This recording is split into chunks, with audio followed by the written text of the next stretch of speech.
Good morning. Good morning. How's everybody this fine morning? Awesome. Awesome. So we're talking about being a person of increase. Well, the first thing that we got to do is get to the starting point. And the starting point is that it doesn't matter what you do or don't do. The universe, spirit within you, is always in a state of growing and expanding. So you can't help it. Whether you're conscious of it or not, the universe will always grow and expand. And you being part of the universe, part of the nature of spirit, have to do that, whether you know you're doing it or not. It is just something that happens to us.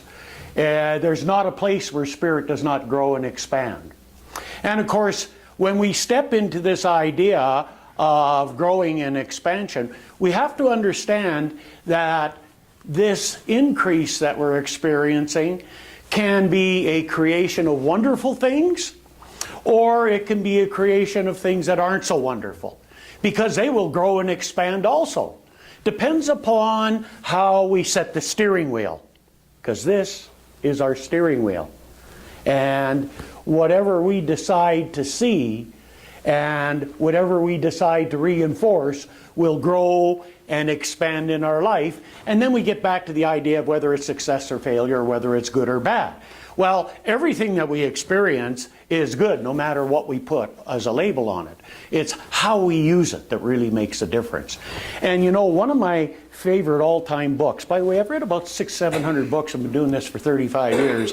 If you want to understand the nature, the basic nature of the laws of giving and receiving in that, then you need to do yourself justice and buy this and read it. It's called Spiritual Economics by Eric Butterworth. Probably one of the best books, if not the best I've ever read. Anyhow, I like what he talks about here when he talks about success and failure. He said, in every attempt in life, there must be the possibility of success and failure. We must have the stability and perspective to deal with both success and failure. You see, to become too elated with success and too crushed by defeat is indicative of an imbalance in our lives. In every setback, we should be buoyed up with a realization that nothing is ever a complete loss. There is always some gain, some growth. And in every success, we should be humbled with the realization that without the action of forces greater than ourselves, we could not have succeeded. Life is fundamentally a matter of growing and a growth experience.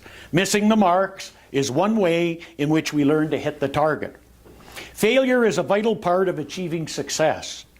We have erroneously thought of success as getting there, while actually success is earning the right to be there.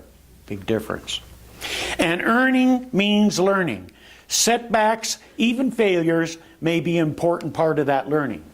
So again, we all have that potential, and it's going to automatically increase, and we're automatically going to have increase in our life.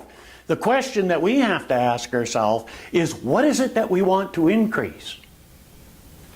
You know, I was reflecting about this idea of increase and experience, and I was thinking over the last 30 years of my life, and I'm thinking, how many encounters or how many times have I been stopped or questioned or had discussion with police? Anybody ever think about that? How many tickets or stuff like that in the last 30, 35 years have you had or encounters? And I was going back and thinking about it, and I could probably come up with maybe 25, 30 times in 30 years. Okay?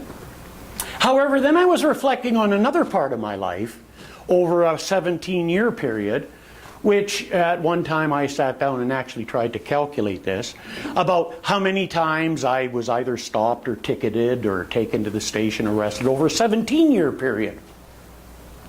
And it amounted to between 500 and 600 times. And I'm looking, well, what's the difference between that increase that I was getting quite substantially and that drying up? What's the difference? Are they still out there doing that? Yes, they are. Are they still out there doing that to me? No, they're not. So what's difference? Are they different? No, I'm different. I changed my attitude and changed what I was giving. And so the increase that comes to me now is very much more peaceful. Whereas way back then, I looked at it, I had quite an attitude. Hard to believe. And I didn't mind sharing it just as I do now. Only when I share my attitude now, I have wonderful things come back. Then it was conflict. So always remember that increase is a natural part of our life. So, what's the difference between living a life of increase and being a person of increase? Is there a difference? Yes. The basic premise of how that works is not different, but there is a difference. Living a life of increase is when we take the tools in the physical world around us and we work simply with them. We might have good spiritual ideas and good spiritual principle that we're following, but we're not aware of it. So living a life of increase has to deal with the manipulation of things in our physical world and how we deal with our finances and resources and our relationships and what we bring into our life. That's living a life of increase. Being a person of increase is different. Being a person of increase is someone who understands some key basic spiritual principles and applies them in their life and is not subject to condition. What do you mean by subject to condition? When we're a person of increase, we don't look and judge how well we're doing by our conditions. You know, sometimes we need to learn something to advance and to have a greater experience of life. And it's been my personal experience that some of the times I've taken the worst beatings in my life, from life, has been my greatest learning experience. Not that I suggest that we go and say, oh, I need a beating so I can learn. No, that's not how it works. But they do come. That's what we sometimes deem failure. How do we deal with these apparent downturns?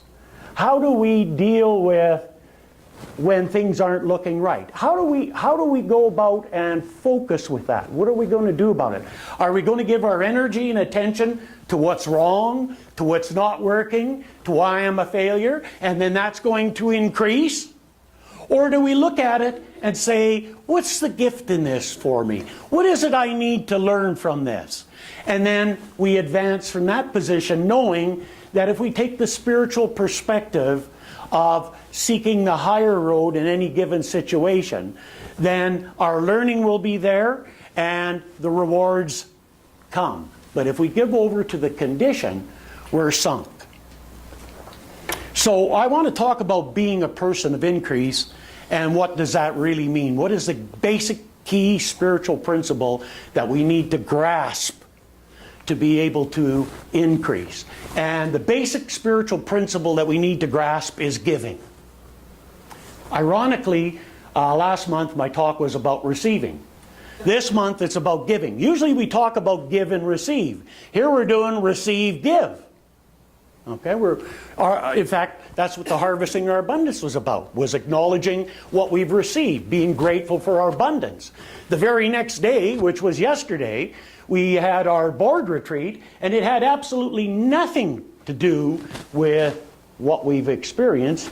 It had to do with the seeds that we were sowing to move us forward as a spiritual community. And you see, that's the other end of it. And it comes right after receiving, which is learning the law of giving. And so giving is a very interesting type of thing. Let's talk money. Because one of the keys of giving is the giving of time, talent, and treasure. So we can give of our time, we can give of our talent, and we can give of our treasure. And so let's talk about the idea of money, because we all have issues around it. Anybody had a shortage of money lately? Yeah. Ann and I had probably one of the worst years this year financially as far as outgo goes and income. The balance just wasn't there. And so it's been pretty devastating, but that's not the first time that's ever happened, and so who cares? It's going to probably happen again. I mean, there's been lots of good years, but there's always those times that happens. And so actually, we've been thinking about this for a while and how we're going to go about resolving it. How do you resolve something that you're lacking in your life? We're talking money, but it doesn't matter what it is. Okay? It doesn't matter what it is in your life. How do we go about resolving that if we want more of it? If we want more of something, we have to start by learning to give it. Okay? You've got to learn to give. Because if you want more corn, you plant corn. That's, everybody got me that one, eh? Right? Plant what? Yeah, exactly, yeah. You plant corn, right? Okay?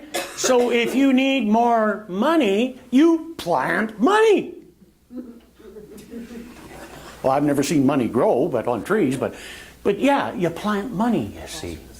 So we were looking at that and we're saying, okay, well, what are we going to do here? We could cut back on some expenses, tighten up, do a little bit more work. But what's the other key element? The most important key element to help alleviate our financial situation is to give more money. Okay? To give more money. To give more to where we get our spiritual food. So we increased our monthly giving. I made a commitment to do that. And we're doing that because that's the way that the universe is going to respond to us to fill the coffers for us. Now, I don't know whether somebody's going to come by and drop it in my pocket, or whether I'm going to get a piece of knowledge that's going to advance us, or we don't know how that's going to happen. Do I know how it's going to happen? I've been working 25 years consciously to figure out how things are going to happen that I'm working on. Because it's really an interesting study. And I do it only for entertainment. Okay? Only entertainment. And I'm working on this other one right now. I've been working on it for 3 or 4 years, and I got all these different scenarios that I'm working with about how it can happen. Okay? And one of the things I can tell you, in 25 years, I'm batting 100% in my experiment. I'm 100% have never figured out how it's going to happen yet correctly. No matter how many times I try to figure it out, I've never been right. Some of the parts of it I got right, but the actual steps, I haven't. And every time it happens, I go, I would have never have guessed it would have happened that way. Has anybody ever done that? Yeah. And it's going to keep happening. So that's not our job. It's not your job. Your job is to understand, and our job is to understand spiritual principle and law and work with it. So if you give, you're going to receive. When I was out there giving attitude, I received lots of attention from uniformed personnel. And a lot of other people too, to be honest with you. But okay, that was just what I needed to do. And when I stopped needing that and started giving out different kinds of energy, then I got an abundance of what I was giving out back. And a lot of times I hear people say, well, I was giving and I've been working at giving, and then I had this terrible thing happen. There we are, labeling it as a terrible thing. Okay? So I've been working on increase in abundance, and we took a crap kicking this year, to put it bluntly. We took a beating this year. Does that mean that what we're doing is wrong? No. Doesn't mean that. We're not judging it on condition. We just search a little deeper to work with the principle, and that's all. Be a little more conscious of it. So sometimes those things that don't work the way we think they should work are simply there trying to get us to be back on track and more committed with the principle and the law. Conditions don't matter.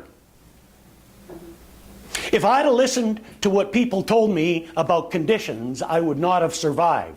I remember when I went to adopt my 2 boys 32 years ago. And I was working on them just after I got out of the gang business and had all of that other affair happening, and working at possibilities of how that could happen. And of course everybody told me, you don't stand a chance because of your background. You don't stand a chance. Forget it. You're setting yourself up for failure. My family and friends were really concerned because they didn't want to see me get hurt. Anybody ever do that? Friends don't do that. We don't want to see you get hurt by failing. Right? Well, if we listen to people all the time, we never get anywhere. So I remember that how Spirit responded by presenting the two boys to us on a television program called Wednesday's Child, and we applied. My partner at the time, and we got down to where there was only the finalists, and we were in the finalists, and people said, "No, you won't. It's nice that you got that, but don't really get your hopes up." That's the one that they use. Don't get your hopes up. I didn't listen. Sometimes it's good not to listen. And we went through that process, and sure enough, we were successful, and the two boys moved in with us. And so the two boys are still in my life today, and it's been great. But it would have never happened had I listened to people. So always remember that. It's what you're going to feed in to the law is going to come back. What you feed in for time is going to come back. What you feed in for your treasure is going to come back. What you feed in for your talent is going to increase your talent. What you feed in with your attitude is going to come back. Whatever you feed in with your opinions, come back. So we have to watch our opinions.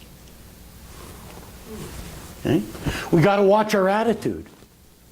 And it's never about the condition. It's always about what's going on with inside of us. And that's really the only thing that matters. I like what Eric Butterworth talks about this here. He said, "No one can ruin your life." Damn, I always thought that there was I always thought there were those people that were ruining my life. So first rule, no blaming. No matter what, no blaming. You are always responsible for the way you accept the things that happen to you. Doesn't necessarily mean you have to like them. The incident is external. The reaction is always your own. A financial crisis may have occurred, and it may appear that you're at the bottom financially, but it is still out there. We were talking a lot about this yesterday. You are an inlet and may become an outlet to all there is in God. You may have been fired from your job, but no one can ever fire you from the universe.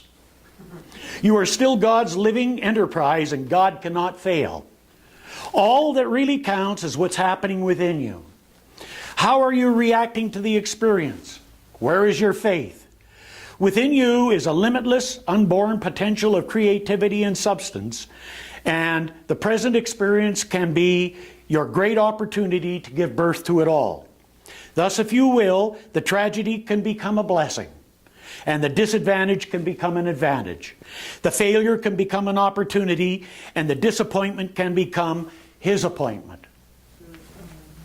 Okay? And that all depends on us, because the one thing that we have 100% control, anybody control freak like me? The only thing that you have control over is your own inner world of attitudes and emotions. That's it. And if you think you got control over anything else, you're just fooling yourself. That's what we got 100% control over.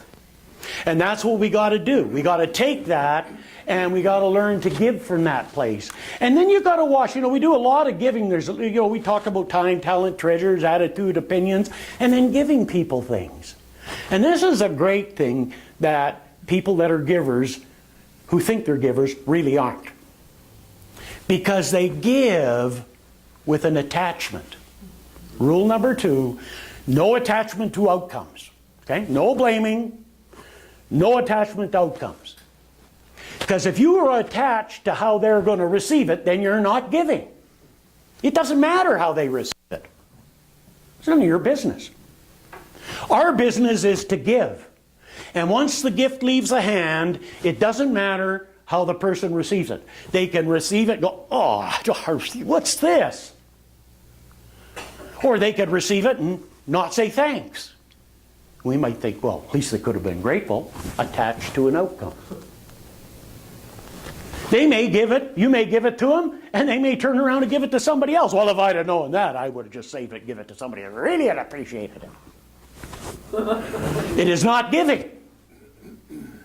It doesn't matter what the receiver does. It's nothing to us. That's their business. Our business in giving is giving without attachment. So always remember that. It doesn't matter whether it's a thing, or whether it's an opinion, or whether it's your thought, or whether your time, or your talent, or treasure. No attachment. Because if there is any attachment at all, then it is not giving in the truest sense.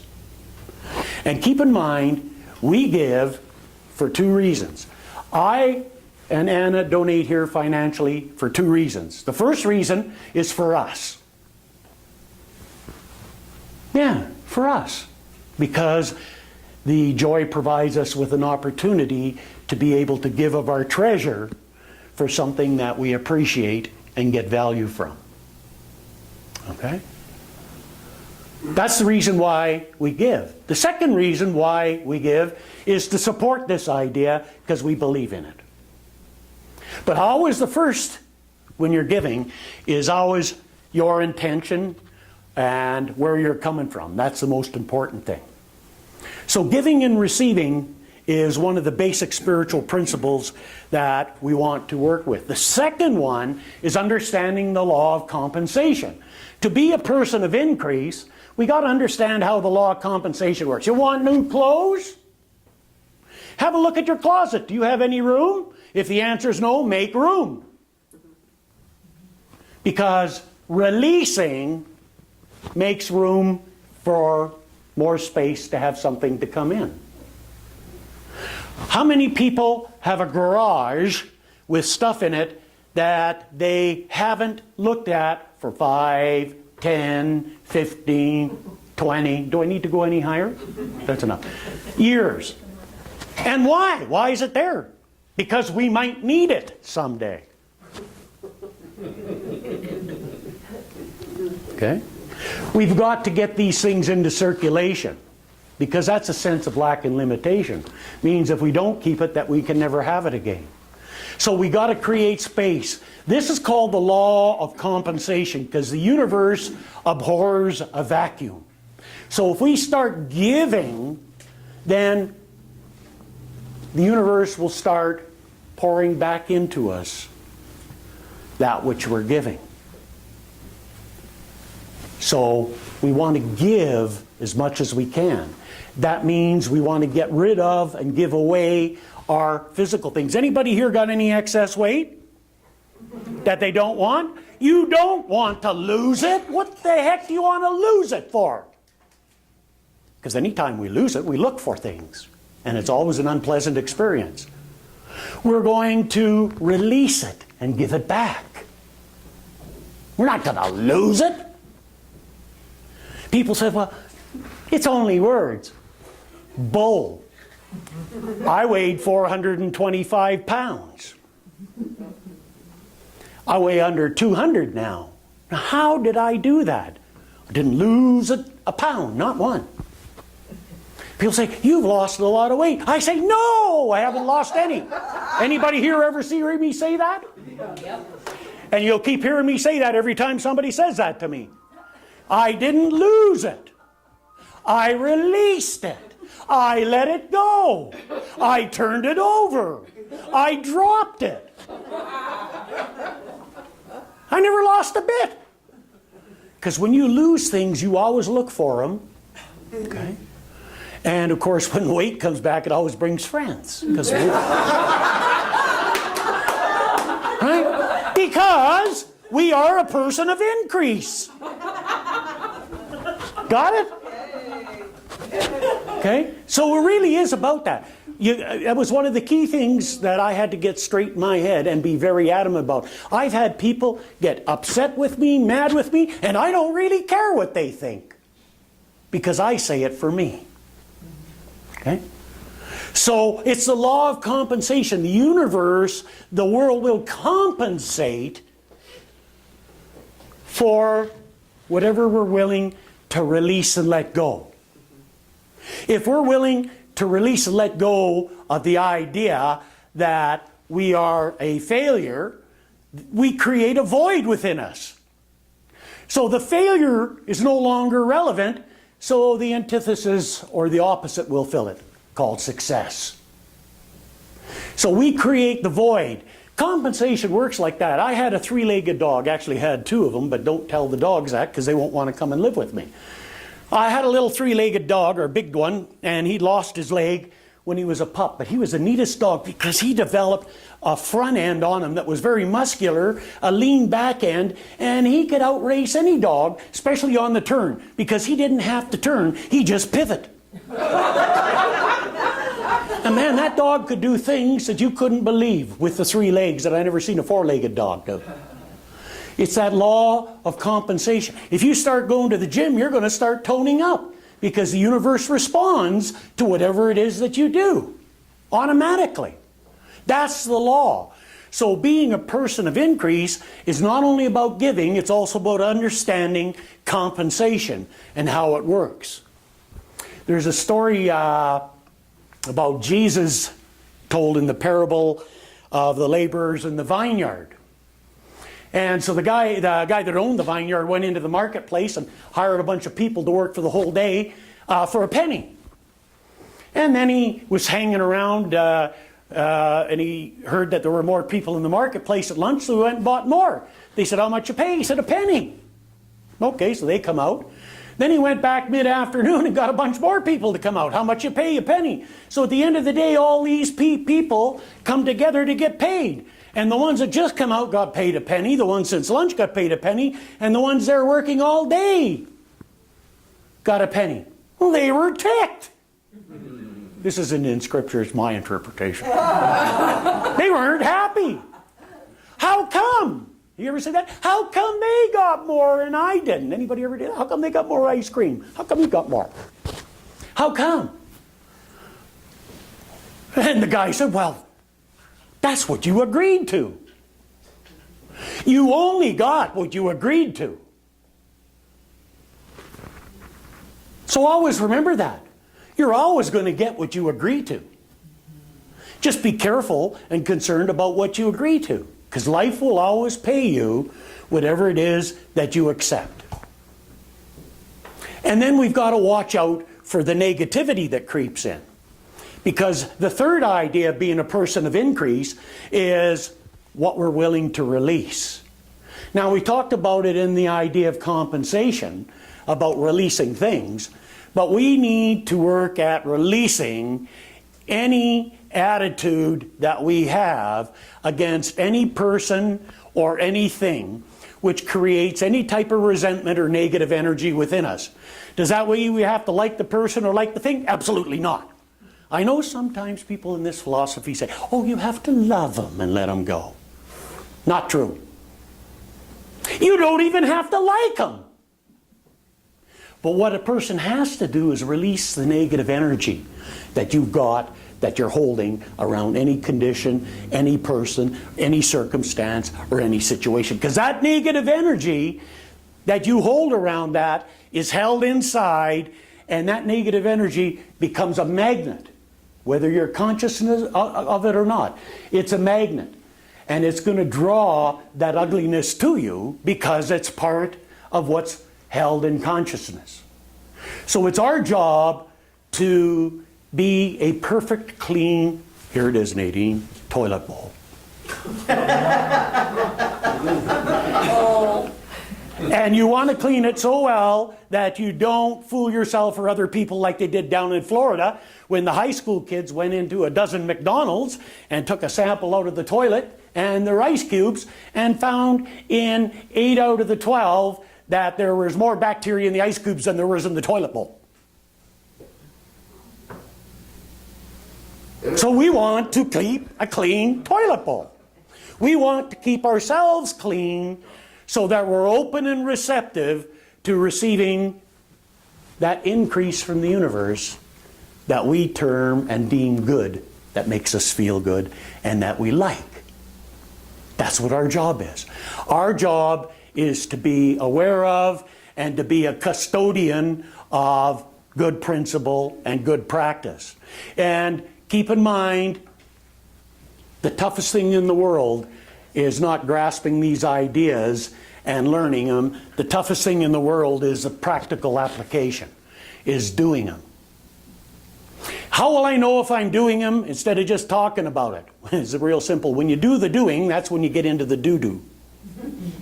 If you're not doing the doing, usually there's no do-do, because that's part of what's on the journey. Anytime I walk through the park, there's always some do-do there. Okay? So anywhere on our journey, there's always going to be that. What are we going to do? Shift our attention to that, or deal with it and move on? So that is our duty as spiritual warriors if we choose to advance ourselves in a good, positive way, is to become a good custodian of our inner house. And one of the things that we can do is look at all our don't list. Anybody here have a don't list? How about for relationships? I don't want this in a relationship. Lots of people know that, but they don't know what they do want. The universe doesn't know the difference, so it gives them what they don't want again, and then they keep saying after 10 or 15 times, all men are like this, or all women are like this. Has anybody ever heard that? Why bother? They're all like that. No, they're not all like that. Just the ones you're getting. Why? Because you need them. Why? Because you have that attitude of increase. I don't like that. You don't have to like it, but get rid of the energy. Get rid of the energy around what you don't like or don't want. Get into putting that energy about what you do like or what you do want. And when you find out what you do like or you do want, especially in a relationship, ask yourself if you're that kind of person. Wouldn't that be nice if you could have a person that isn't like you, that's perfect, that could put up with you? Other than Anna? Putting up with me? Okay? Yeah. What is it that I do want? And let's become that. When you become the kind of person of what it is that you like and what you want, then it'll happen. When? How do I know? I don't know when. Nobody knows when. You're in the universe. It's on an as need to know basis. When you need to know, you'll know. Not before, not after. So again, we've got to be a good custodian of our inner life. We've got to work with this law of giving and receiving, but the giving part. We've got to be aware of the law of compensation. And then we've got to move into dealing and refining and toning up our attitude and getting rid of all of our energy around things that don't serve us, whether it be person, place, or it's just simply an attitude. If not, we get more of that. Anybody have a problem with people driving in traffic, a fetish about it? And yeah, and you notice that no matter what, they're there all the time. Did you wonder where they come from? That's because they're all flocking over to see you, not me, because I don't have a problem with that. Okay? You ever buy a new car and all of a sudden everybody's got one? Okay? Yeah, so whatever is in our awareness becomes our experience. And so I always like, if you don't like what increase is happening in life, or if you don't like what you're getting, then the good place to start is examining what one is giving. If you don't like what you're getting, look at what you're giving.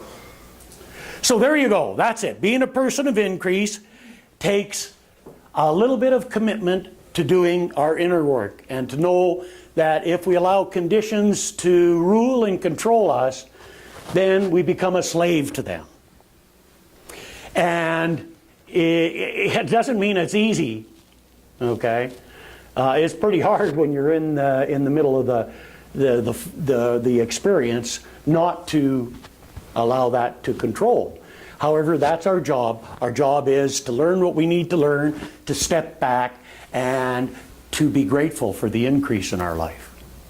So I know for you, that as I know for myself, that as we go forward from here, that we are not living a life of increase, we are a person of increase, and we apply spiritual principle and open our arms wide with gratitude for all the goodness that's coming to us. I know it's for you, and I know it's for me, and I know it's so.